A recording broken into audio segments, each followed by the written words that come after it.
If you've been watching the new Disney Plus Marvel series Loki, you might have noticed yourself thinking that the comic book series is giving off some familiar vibes. The most recent episodes of the show, which at the time of recording are episodes 3 and 4, have been heavily covered to be similar in style and storytelling ability to early Doctor Who episodes.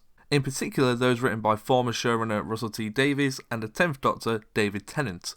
Removing the obvious similarities from the equation, a skinnish British bloke with cool hair travelling in time with a blonde female, there are a number of similarities between the two shows which I really love. But how would Loki, a show set inside the Marvel Cinematic Universe, have any other connection with the BBC series Doctor Who? Well, it might seem that Loki and Doctor Who have more in common than we first might have thought. But before I go any further, like, comment and subscribe, and now on with the video. In 1982, 19 years after Doctor Who had first aired, and now with Peter Davison taking over as the Time Lord from the longest running actor to play the role Tom Baker, Marvel published Power Man and Iron Fist Volume 1, Issue 79. You will likely know the character of Power Man better as Luke Cage, thanks to the Netflix Marvel series Luke Cage and of course, The Defenders.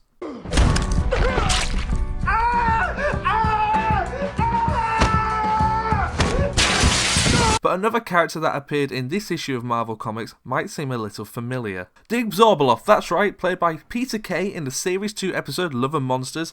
The Absorbaloff first... What? Wait, what? Oh, it's not the Absorbaloff. Professor Gamble, or J.A. Gamble as he's known in this issue, was Marvel's little side joke at the character of Doctor Who. Professor Gamble is yet to make an appearance on Loki or any MCU program, but if he did, here are a few things that you might want to keep an eye out for. Professor Gamble used to be a member of the Time Variance Authority, or the TVA, until he quit, ran away and stole a time machine.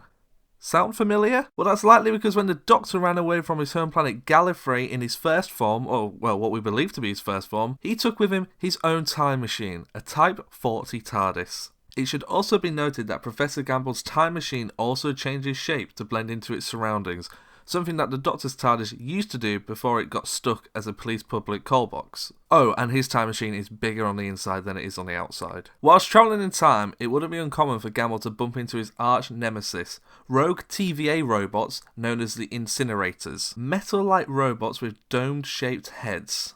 Yeah, I think I know where this is going. One big difference though between the Daleks and the Incinerators is that instead of shouting exterminate before they kill anyone, the Incinerators would warn their victims by shouting, "You will be incinerated."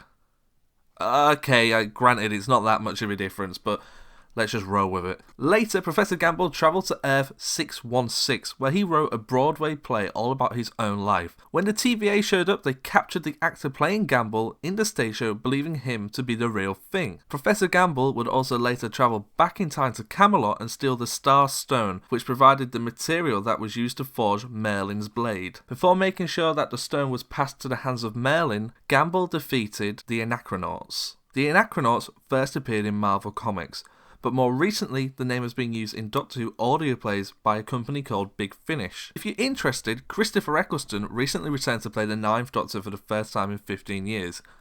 He did this in a series of Big Finish audio plays which we reviewed on this very channel, so perhaps after this video if you want some more Doctor Who content, go and check those out. A couple more side notes on Professor Gamble. Professor Gamble is said to have no superpowers, apart from his brilliant mind. A characteristic that the Doctor is sometimes best known for thanks to his hatred of weapons and often getting out of any situation with nothing but his own thoughts and plans, ignoring the sonic screwdriver. Professor Gamble is also getting on in his old age.